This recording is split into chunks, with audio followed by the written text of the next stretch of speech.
and also where your ability to support people now and help people now. So going from music to psychotherapy, and how each thing sort of led you to where you are now in terms of being the director of artist wellbeing. And it was like a real integration of sort of who you are and your experiences. So it's really, really good. And thank you so much for that sort of very sort of vivid history. I think we've got a good sense of sort of who you are. So appreciate that candidness.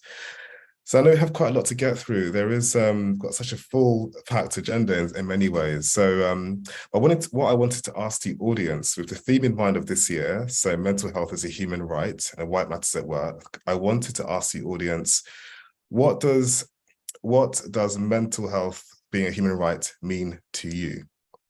So what does mental health mean to you, or what does mental health being a human right mean to you? So I'd really love for people to put their answers in the chat. And then we could spend a bit of time at some point just reflecting on that and coming back to it to see what people wrote. So I'd be grateful if people can just put, what does mental health as a human right mean to you? So yeah, I would love to sort of hear what you folks are saying about that. So let's get cracking, really. So I did have a question for you, Elton, if that was okay. So we've seen an increase in common mental health conditions among the workforce. For example, things like depression, anxiety, OCD, and of course the neurodiversity. So neurodiversity is increasing in terms of people seeking diagnosis, but also the awareness of it, and the two are going hand in hand, of course. So I was just sort of wondering, so all of these things obviously contribute to absenteeism, people not attending work, or presenteeism. So people are there, but they're not really engaged in what they're doing. They're sort of there in body, but not there in sort of mind or spirit. And of course, that impacts staff turnover. So I was just curious, Elton, in terms of at Sony, kind of what you folks are thinking about there to sort of address these challenges of mental health in the workplace, or people who might be experiencing or going through the diagnosis of neurodiversity, or they might be feeling depressed or anxious. I was just wondering what you guys are doing there at the moment, or yeah, if you could say a little bit about that. Sure. Well, as I sort of pointed to before, we've been, so Jason Eiley, who's the CEO, has been really pushing mental health for a long time. So, I mean, I think it was about, so it's probably 6 years ago now, thinking about it, that Sony partnered with Mind. And we had training provided for everybody in the business, right from Jason right the way through the system, within the office space. And what that actually did was it brought a massive awareness to everybody in the business about, what mental health is and what it might look like. I mean, I think that's one of the other things, because, sometimes if you don't understand anything about mental health, you don't know what to do when somebody is suffering with it, and you might not know what the signs are either. And I think that can cause a lot of problems, because people might get the wrong end of the stick of actually what's going on for that particular person. So we've been providing different workshops and various trainings within our system, so that it would educate leaders about what to look out for and how to look out for it. I mean, you've commented on a number of different things there. I mean, I think the one thing that I would love to sort of just drill into a little bit is the neurodiversity piece, because, obviously right around the world, I think people are becoming so much more aware of that, and the complication of it and the wide spectrum of that. Yes. And one of the things that we've been looking at was how we sort of incorporate an environment that people feel comfortable to work in with any type of neurodiversity. Now, I think historically, what's happened is someone might have been diagnosed with something, and then there's reasonable adjustments made within the workplace. Well, we've decided to sort of go one step further with that and sort of make everything as neurodiverse friendly as possible right from the word go. So we're taking this right to the beginning of even when someone's coming through for an interview, for instance, that we're making this absolutely clear, that we are friendly, and if they want to do an interview in a slightly different way and so on, that they can. And so now we're sort of in an environment where, somebody might come up to me in the workplace and, they'll sort of say, well, I've got this diagnosis now, which has been helpful to know. It's, bit of a culture shock to sort of realize that is what's been going on for me for so long. And then I've sort of, been supporting them to sort of see how they are adapting within the system. And actually somebody came up to me the other day and said, actually I was feeling really, really distracted and realized that I couldn't concentrate anymore. And they didn't then have to go to their boss to say, oh, I need to go and take a break. I need to go and work in a quieter room or anything like that. They were just able to sort of move and go and do that themselves. And no one's worrying about that. There is this sort of fluid way of working. And I think that even the fact that that's happening, the fact that it's being seen to happen, changes the culture of how people feel within the workplace when they've got that. And I'm having a lot of people come up to me now and email me, or grab me in the canteen or whatever and say, look, can I talk to you about neurodiversity? And so we've got little groups being set up and so on. So, and a lot of it's being led actually by the people that have the neurodiversity, because they're able now to really tell us what they need. And we are working alongside that, in a partnership to sort of make that possible so that it does feel friendly enough and easy enough, I guess, to even ask those questions in the first place. Okay. Again, thank you so much for that wonderful answer. I mean, just what stood out for me is that it really starts at the top. It starts at the CEO level. So he had an interest in mental health and brought in a partner. And it just reminded me of the importance of partnerships. So, a business might not know everything about mental health, and that's fine. But I guess it's taking the time to think about, okay, who can we partner with, or who can we bring in to support the understanding of mental health in our business or in our company. And I really liked what you said about neurodiversity not being an afterthought, if you like, or an addition. It's woven into the company. You have things that are just there. It's not so people don't feel different or segregated. And again, even here at Unmind in offices, we've got certain quiet zones, where people can sort of work from, and it's sort of woven in a bit more into the fabric of how we communicate. You can work flexibly or work from home, whatever it is that you need. So thank you again for that answer. It really did stir up quite a lot of thoughts for me anyway. I appreciate that. So Simone, I wanted to ask you a question, if that was okay with you. Yeah. So I wanted to ask a little bit about if there are any practical tips that we can action to move to a more inclusive and supportive working environment for people who might be struggling with mental health. So if someone does have a mental health issue or condition and someone is neurodiverse, for example, what are some of the practical things that we could do you think, to make things more inclusive for people?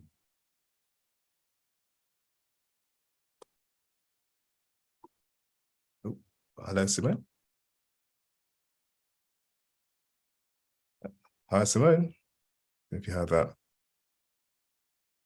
Just wondering whether she's on mute. Frozen or something. I think, is she frozen? Oh. Okay, let's give her a moment to come back. Yeah. She might have to click out and click in again. Yeah, I was just wondering that. Okay. Well, maybe whilst waiting for Simone, I don't know if you had any further things to say about any practical tips, Elton. Again, I've just mentioned some that here at Unmind. So we have a specific zone, a quiet room or focus room. We allow people to work very flexibly and practically. And also, again, in terms of us, we have one-to-ones quite regularly. So it's an opportunity for people to sort of, if they choose to, sort of disclose any health issues they have or mental health issues they're having. But I was just wondering, again, from your end, if there's any sort of practical things that you might be aware of that. Yeah. Well, I mean, I don't want to sound too generic here, but I mean, really, the first bit that, around this is to listen to somebody. I mean, that's the first part, isn't it? We've got to be able to be, you've got to be able to be in contact and in conversation and in exchange with somebody in order to change anything and to move anything. And I mean, sort of pointing a little bit back to what I was saying before, I mean, the thing is, people can assume all sorts of things might be going on for somebody until you ask what's going on. You just don't know. And I think particularly with mental health, I mean, I suppose if I was to take it back into my consulting room, for instance, a client comes in to see me for the first time, it's a bit like a jigsaw puzzle. The client will present them themselves and whatever maybe their presenting problem is.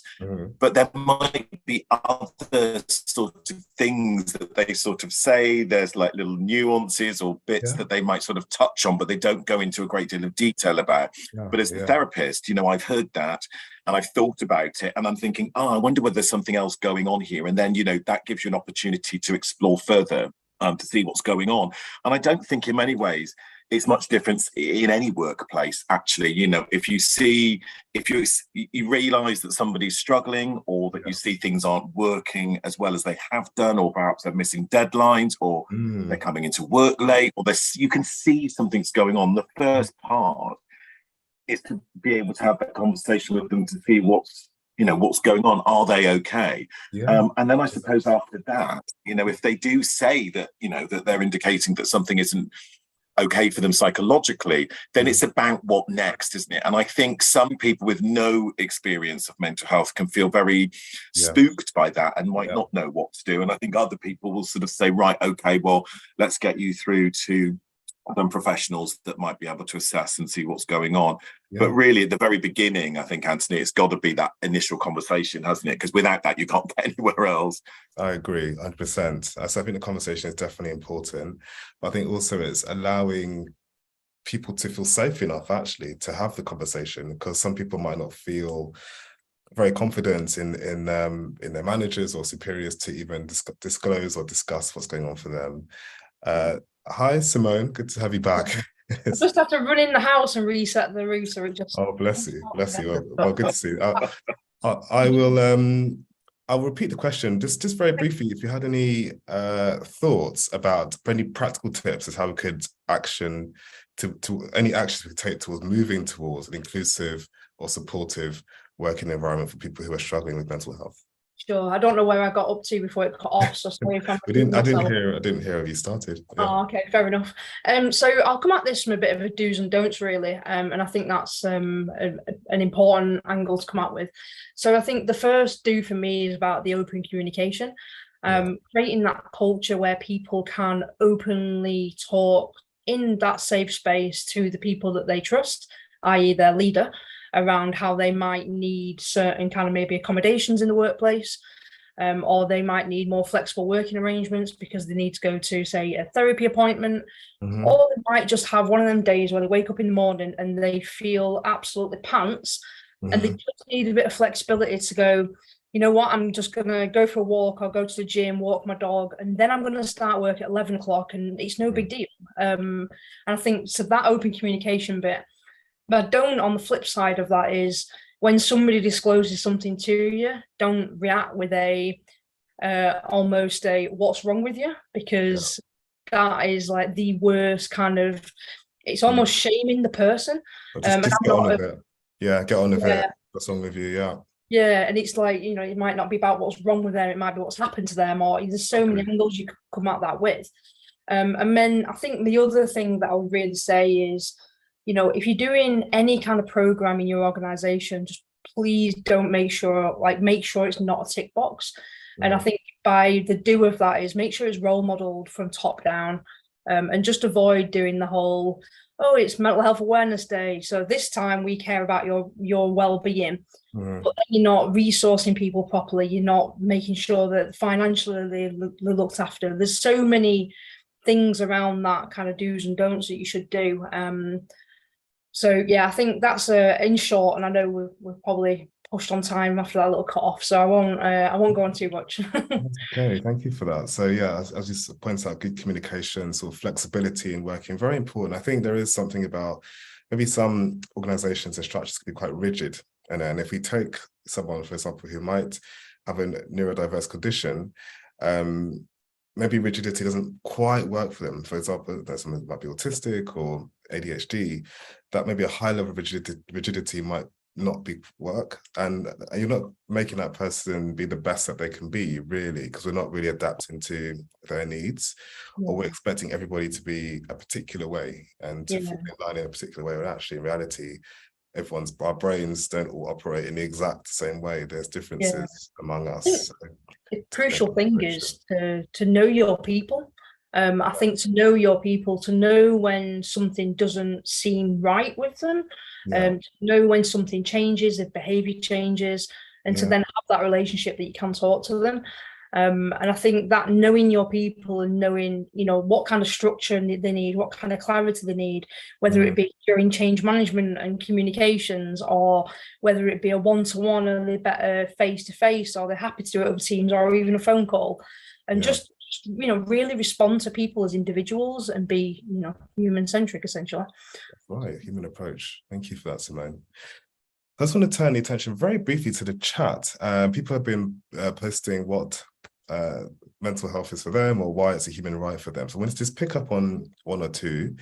So let's have a quick look. So people say there's no health without mental health. We all deserve to have our health, our well-being prioritized, feeling okay, and being you and being accepted. So thank you for that, Deborah. Everyone has a right to be healthy and well. This includes mental health. Very true. And it's okay to not be okay, and we should not be sorry. Non-judgmental, being accepted. I think that's very important. I think, again, creating those safe spaces, not judging people, and trying to be open with people as much as we can. Access to support and therapy. It's a very big one, very big topic as well, because as we know, it's not all equitable for everyone, and there can be long waiting lists or affordability. So there can be some factors that can hinder that. But yes, access to support and therapy is very key. Education is there. Katie, hello Katie, a world in which everyone has a right to access to support their mental health and well-being. So thank you all so much for this. It's all very inspiring. All having peace of mind to feel safe, to express my beliefs and values, and to feel respected at all times. Wow, thank you, Melinda. So thank you for all of those lovely comments, and inspiring and challenging as well, comments about what human mental health means to you. Is very good to sort of read. So thank you for that. I wanted to bring the chat's voice in a bit. So I'm gonna move on now. So back to you, Simone. I wanted to ask a little bit about sort of leadership. I've spoken a little bit about how, in my opinion, it does sort of start at the top, and to some degree, in terms of the conversations that we have, in terms of the culture that is set, how people can feel at work. I think leaders do play a part in that.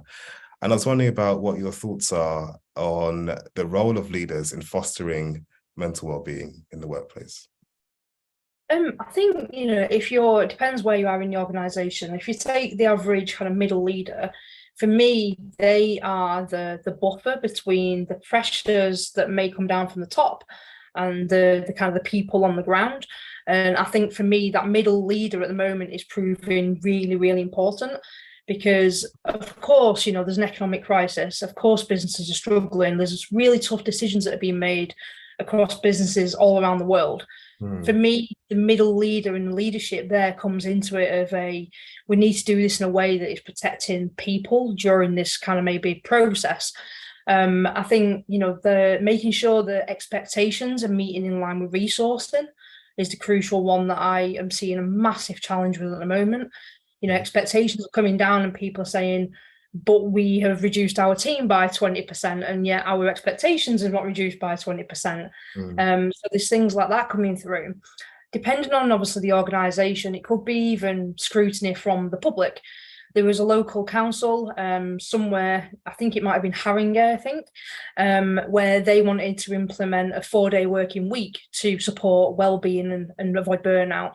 And actually, the scrutiny that came from the public was, that's taxpayers' money. You can't work a 4-day week. And, and yet they've got all the data that shows how it's going to back up the well-being of their team members. So I think it really depends on what organisation it is and the leader, but essentially it's everybody has got challenges at the moment with this.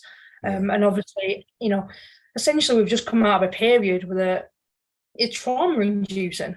And I think that's been really underestimated at the moment. I think, if 1 in 8 around the world is currently diagnosed with suffering from a mental health issue, actually, if you think how much is undiagnosed and how much is still going through the system, I think we've got a massive problem on our hands coming up into the next few years, where this trauma is essentially going to kick in for a lot of people. So we need to, as leaders, adapt and be aware of that as well. Yeah, I think that's a really important message about adaptability. And as you said, a sort of middle leader, I guess they have quite an influence on people. I guess people at the very top might not have as much influence on the workers, but I guess people who are in the middle position.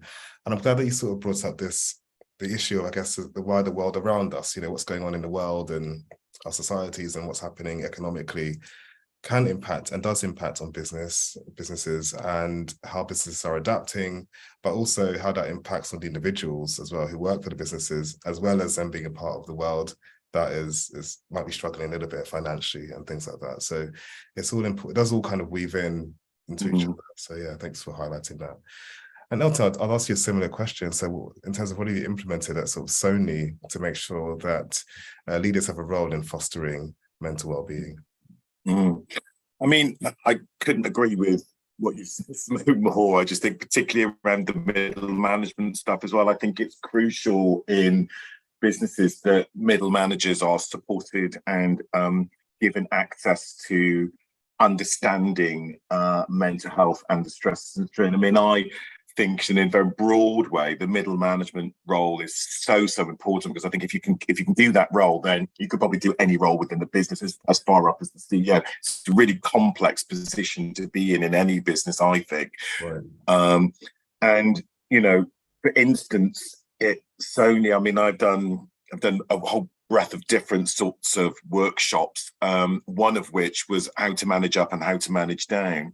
Okay. And the stress and strains that are actually placed within that position within the business, and whether there is support structures there to help people understand what that role is and how to manage it. And I think it's quite interesting actually, because I was talking to somebody yesterday about this, and they was saying, what do you think has been the best thing that's been done at Sony around mental health? And I think it's stigma. And I think, Simone, we might have even touched on this when we spoke once before, how stigma can just really freeze people. And I think one of the things that Sony have managed to do is, they partnered with Mind 6 years ago now, and that partnership continues. And we've just done another batch of retraining again for the new people that have come into the business since COVID. And then alongside that, they've got my role. And I'm in the office and I'm wandering around, and people are now coming up to me in the canteen. Oh, are you Elton? Because, apparently you helped one of my colleagues about something. Can I have a chat with you? I could be leaving the building. I could be in the lift. And I think in many ways, that visibility of having the role, having me, promote that role within the business just by being there, is changing the culture and allowing people to think, I can talk about mental health. I can talk about what I'm struggling with. I mean, obviously on top of that, as I said, I'm doing these workshops, I'm doing bespoke work with different departments that have got different challenges on. I'm keeping an eye on what the culture of the whole business is. And Jason, the CEO, has said, you're probably going to take you 18 months, 2 years before you can realize what that is, because it's quite a big organization, as we know. But actually just trying to sort of really sort of understand what's going on, what feels possible and what doesn't feel possible, because I think that's the other part of this, that sometimes things can feel so complicated or too big that then they get ignored and nothing happens. Well, I think with my role being there and it being visible, we're saying no problem is too big. We might not have the solutions immediately, but we've got the right things in place to find those solutions. And we're going to do that appropriately, thoroughly, and we're going to think very carefully about it, because the last thing you want is this to be sort of like a touchstone and not something that's really, really embedded into the entire business. So again, to Simone's point, this is coming in from Jason right at the top, and it runs right the way through the system, to the point actually where even managers of artists that might be struggling, we're stepping in and supporting them at that level as well. So it's really a 360 degree I suppose approach. And look, there's always room for improvement, and I think what we're doing, we've made a brilliant start.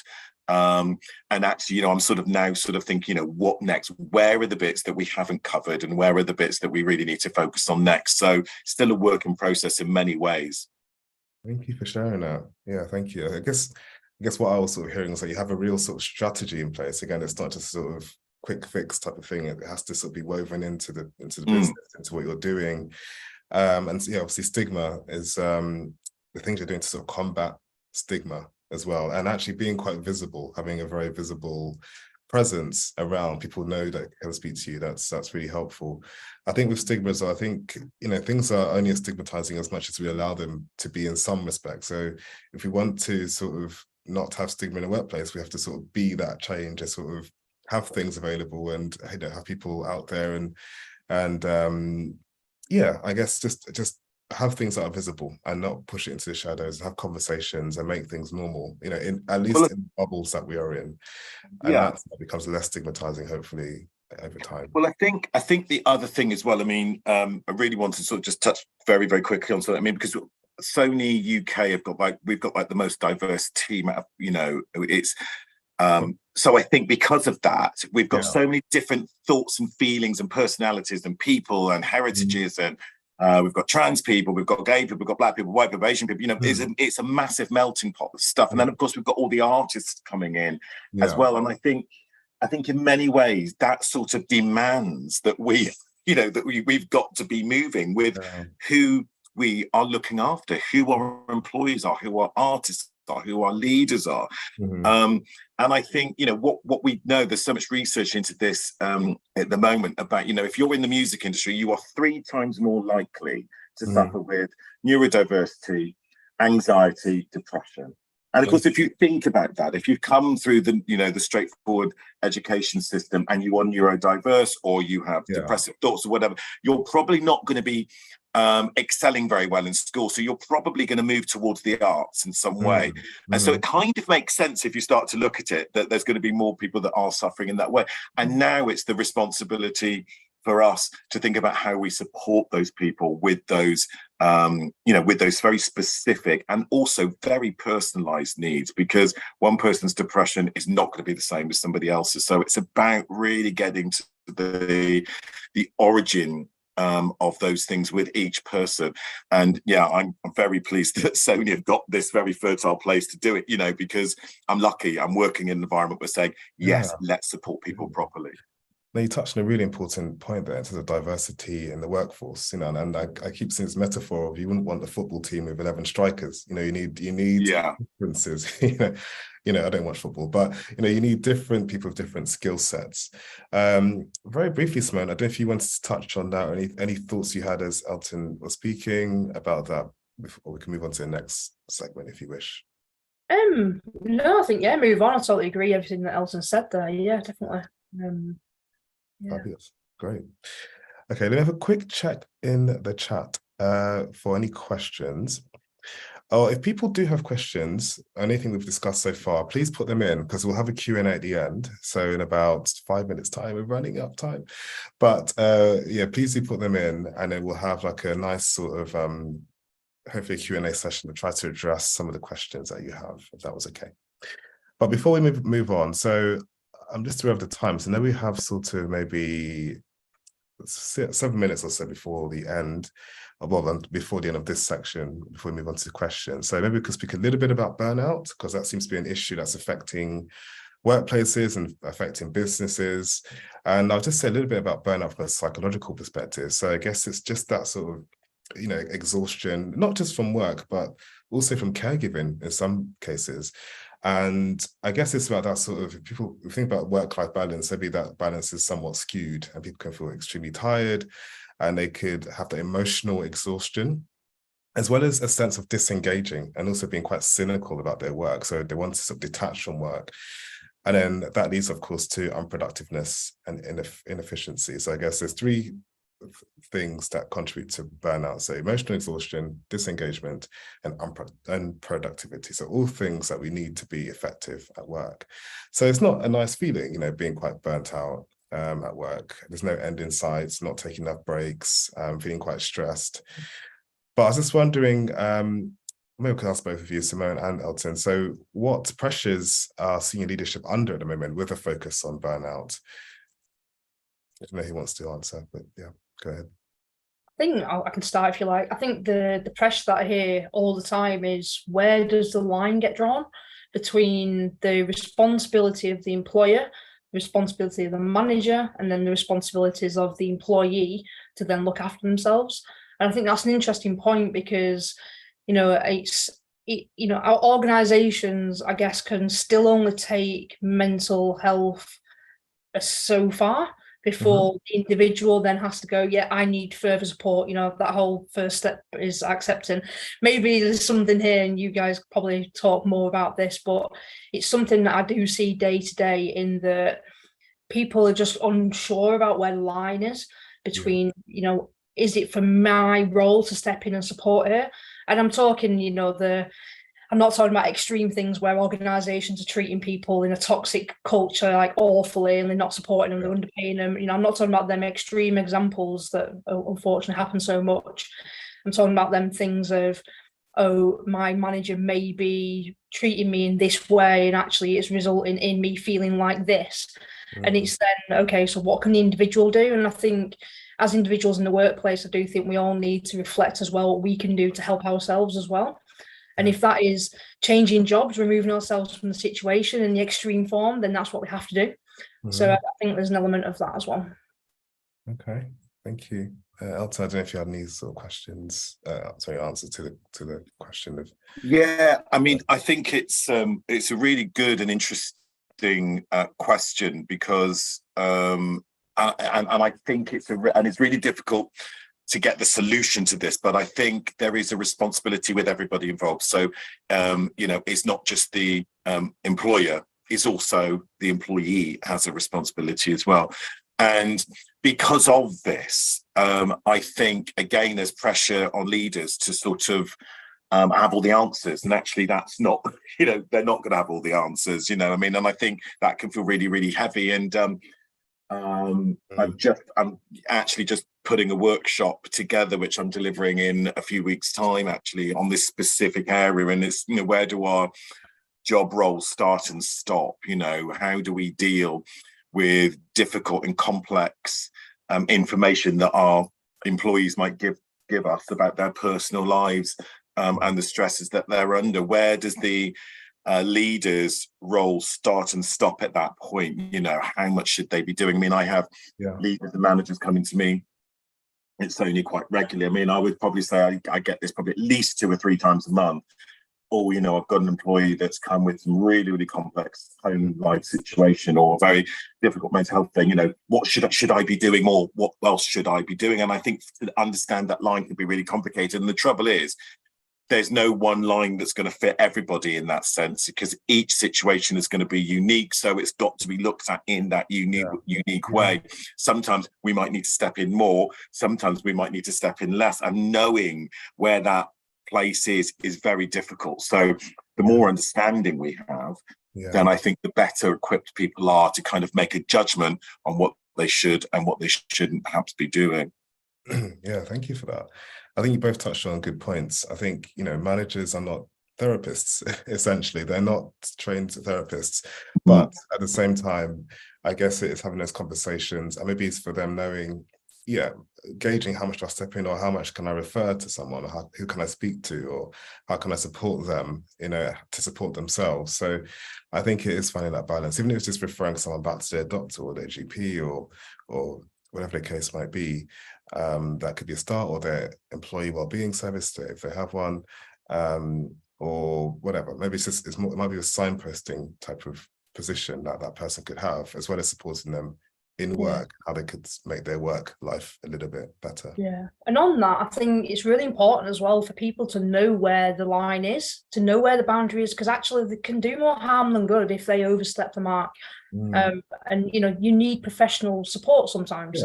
And it's important that leaders don't take that on and then give themselves, well-being and burnout challenges because they've taken something on that is now challenging them or triggering them or anything like that. So, sometimes the best thing you can do is to refer as well.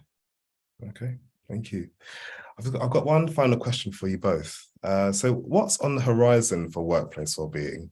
What would you both like to see? What would be your ideal? And I'm sure we could talk a lot about this, lots of clear sky, blue sky thinking, that's what it's called. But what would you like to see in the workplace horizon in terms of workplace well-being? What would be your next step, for example, Elton or Simone?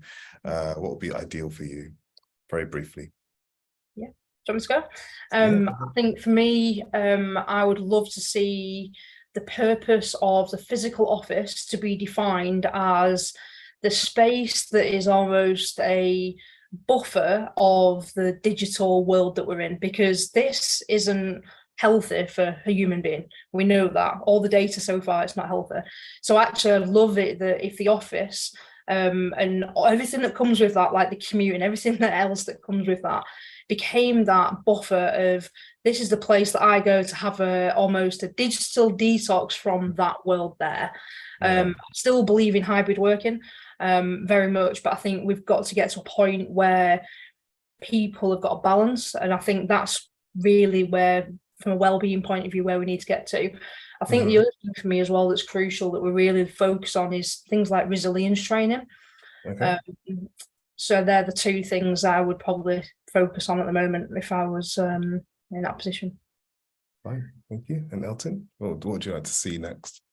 Yeah, I mean, I couldn't agree more about the office and the hybrid working that Simone's talking about. I think you know, we haven't seen the real fallout yet, I don't think, from what, you know, COVID and lockdown has done to people.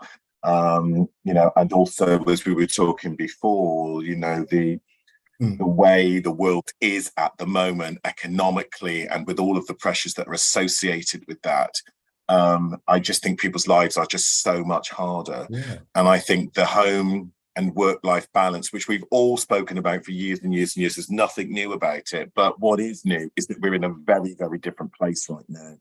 And what I would really hope for is that all businesses can understand the real pressures that society place on their employees every single day. And I mean that right the way from the CEO, right the way through the system, down to those middle managers and the people that are just starting their careers and starting at the beginning and coming in at the entrance point. Because I think these pressures are huge and you know, they're not manageable, because they are, a lot of those pressures are taken out of our control. You know, the cost of living's gone up. How do we manage that? You know, our salaries haven't necessarily gone up, you know, all of that stuff. So I think hybrid working is really important. I think, again, office spaces being really, really flexible to people's needs. You know, in that perhaps there's different places to work within the, you know, within the office. And I know that's not, again, it's not always possible, is it? Because, you know, startups might not have the money to be sort of making those sorts of environments possible. But I think if we can move towards that sort of way of working, I just think you're going to see employees' anxieties drop. I think you're going to see a higher performance and better output. And really, if the office space isn't available, that's why the hybrid working becomes so vitally important in this sort of situation. So we really need to focus on our workers right the way through the system to ensure that their environments are conducive to actually delivering what their roles require from them. Okay, thank you for both your responses. Yeah, very helpful. So we've sort of come to the end of our discussion section, so we can slowly move into the Q&A. And thank you so much for the questions that have been posted so far. It is very helpful. So I'm just having a quick scan now. And one of the themes people are asking is, let's have a quick look. So, okay, so I've got a question from someone here. So how do you get staff engaged with the concept of self-awareness? My experience as a career coach and well-being manager is that most people find it difficult initially, but quickly see the impact they can have. So how do we get staff engaged with the concept of self-awareness? I think we start from don't just focus on self-awareness, but focus on that triad of awareness. So you look at yourself, you look at the awareness of others, you look at the awareness of the environment around you, and then start almost to create that sense of, if we can understand all them three angles, this is how we will all improve working together. This is how we will all improve our mental health. So I think we've got to come at it from rather than you need to improve your self-awareness, because that might make people feel a little bit defensive. I think actually it's our awareness, and we come at it from a very balanced and holistic approach. Okay. All right. Thank you. So I had a question, maybe this one might be one for you, Alton, actually. So someone's asking about they feel burnt out. What's a good way of resetting? Maybe coming from a psychotherapeutic perspective, and also I could maybe chip in psychologically.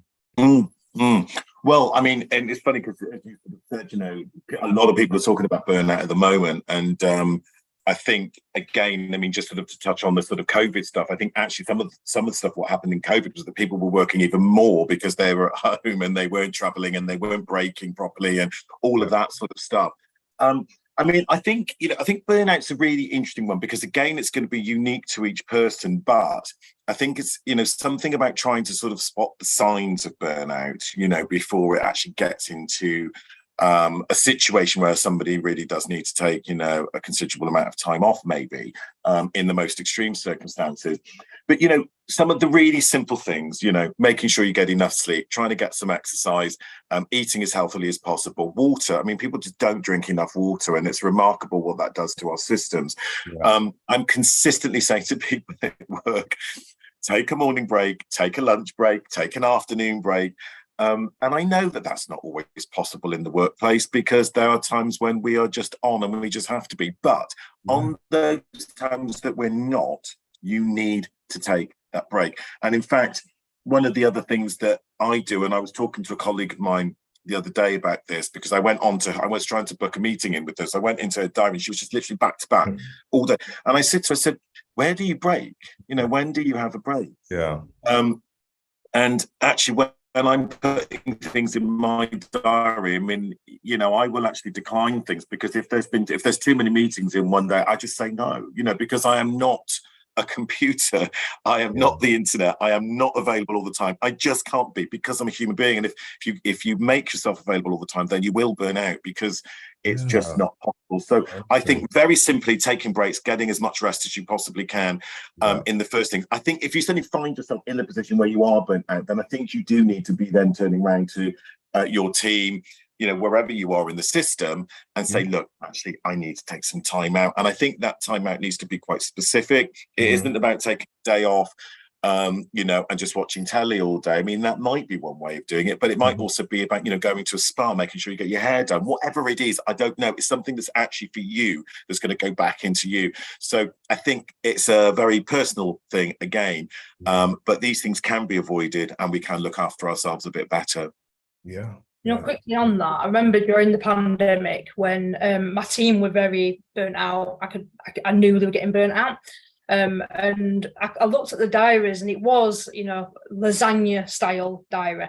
And it was like, this needs to not be a thing. And I put an hour's meeting in with each of my team members, joined the call and went, this isn't a meeting, this is your break. Log off, go take an hour. And I think sometimes as a leader, you've got to just step in and build that self-awareness by going, you've got permission to go and look after yourself. So I think, you know, do the small things that might mean a lot to some people as well. No, I really love that proactive approach. Thank you for sharing that. I think for me as well, I think what we're doing in Unmind, we're sort of trialing a new way of working. So after busy periods, or even a busy meeting, you know, if we're back-to-back meetings, booking in something called active recovery. So what that means is a chance, you know, 5 minutes, 10 minutes after a meeting, just to kind of do what you want. You could pop your head out, you know, the window, you can go for a walk, you could book a slightly longer active recovery time, go for a run, take the dog out, whatever it is. So the point is that, as you said, that lasagna style diary shouldn't be there, you know. So actually, how can you have breaks in between each meeting and, you know, say no? Maybe part of burnout is actually saying no, I can't do this, and here's why, or trying to negotiate about your time effectively. And also just doing things like grounding, you know, getting out in the air if you can. I know weather is still nice at the moment. Just, you know, again, popping your head out, learning some strategies around just sort of grounding, using your senses. I think you might have touched on it, Alton. I think, you know, looking at the signs leading up to burnout. I think burnout is not just, you don't just wake up burnt out. I think that it would have happened over a you know, a period of time. And I guess sort of noticing actually what what are your signs and symptoms, really? What are, you know, what is burnout for you? What are you noticing? Are you sleeping really poorly? Has that changed? Is your diet out the window? Are you getting sort of fast food in and not really taking time to actually cook something healthy? You know, you've been being a bit snappier with your partner, you know, or the dog or whatever it is. So just checking in and for yourself, what, you know, how are you feeling and what are your sort of signs and symptoms? And then trying to, the next step is to sort of address it, taking as breaks, speaking to managers, speaking to people, looking at your demands, seeing where you could fit in active recovery or fit in a break or fit in a holiday or fit in a walk, you know, taking a bath, actually doing things that will recharge you. I think that's the most important thing as well. So thank you for that. We might have time for one more quick question. So a nice one from Amelia. I think this could be a nice-ish one. So what tips and advice do you have for prioritizing staff care and well-being during a period of significant organizational change? So again, that's as we said, the world around us is changing, things are changing, organizations are changing, you know, how can we prioritize well-being around that? I don't think it should just be prioritised because there's change going on, because I think the world has been full of change. I think sometimes you have to kind of turn it up, turn it back down again, of course. I think maybe as part of, you know, stakeholder mapping, as part of the change management exercise that's happening, it's understanding the impact on people and then putting things in place to then support them. So it's, sorry for the quite broad answer, but I think for me, there's not like a cookie cutter approach to it. It depends on what the project is. But I think it's maintaining that, doing the right thing, and that conscious awareness that whatever's happening may be affecting people's well-being, to then put small things in place to then support them as you go through that. Okay, thank you, Simone. Yeah, I don't know, Elton, if you have anything briefly to add. Well, I mean, again, I think this is the thing. I mean, coming from a psychotherapeutic point of view, I mean, everything has its kind of sort of unique position, and everyone's going to respond uniquely to it. So I think, you know, it is difficult perhaps to answer it in a more sort of drilled down sort of way. But I think, you know, change is consistently happening. Now, there are obviously going to be more significant things that happen within businesses where difficult decisions are being made, whether there's a reduction in workforce or whatever it might be, and the impact that has on every part of the system. I mean, I think one bit that often gets missed is that if something's going on over there, that people think, oh, it's not going to affect somebody over there, and it does actually. You know, that impacts everybody within the business. So I think there's we need more awareness of how even some of the smallest changes, right up to the biggest changes, may have a very, very similar impact on people. You know, it may be a very personalized impact, or it could be secondary, vicarious impacts as well. So I think, again, as I was sort of saying right at the beginning of the webinar, you know, the way we support people is by hearing them. We have to open that dialogue, we have to check in with them, and we have to listen to them, because without those very, very simple things, we're not going to get anywhere very quickly. I hear that. I do hear that. Thank you for that explanation. Okay, we're coming up to time. Thank you so much, folks. So before we finish, I just wanted to talk to you a little bit about something that we offer at Unmind. So yeah, it's called the Wellbeing Champions Training. So if you want to sort of learn a bit more about mental health and, you know, see how you can support your team and learn practical ways to support mental health, then please do sign up for it. You know, people at home watching, give it a shot. So here's our QR code. So do scan the QR code. So yeah, you can also, if you also want to download the Unmind app, there's lots of meditations on there. There's lots of things to work on and work through. Please do also download the Unmind app as well. There's a whole different courses on there about mental health, depression, burnout, all the things, some of the things we're speaking about today. So, you know, we hope that you do find it helpful, if you do find it useful in some way, shape or form. So I'd like to thank my lovely guests today. So Elton Jackson, thank you so much for being here with us. And Simone, thank you so much for joining me today. It's been a real pleasure to have you. I've learned so much just from listening to you. You made it very easy for me to have a conversation with you, and I hope people have found it really helpful. Do feel free to sort of write in and share, how you found today. And this has been recorded, so do share it with your teams. And thank you all so much for joining in on World Mental Health Day. Keep spreading the knowledge and keep the learning going. So thank you all so much for joining today. Thanks for having us. Thanks. Thank you. Bye-bye. Bye now.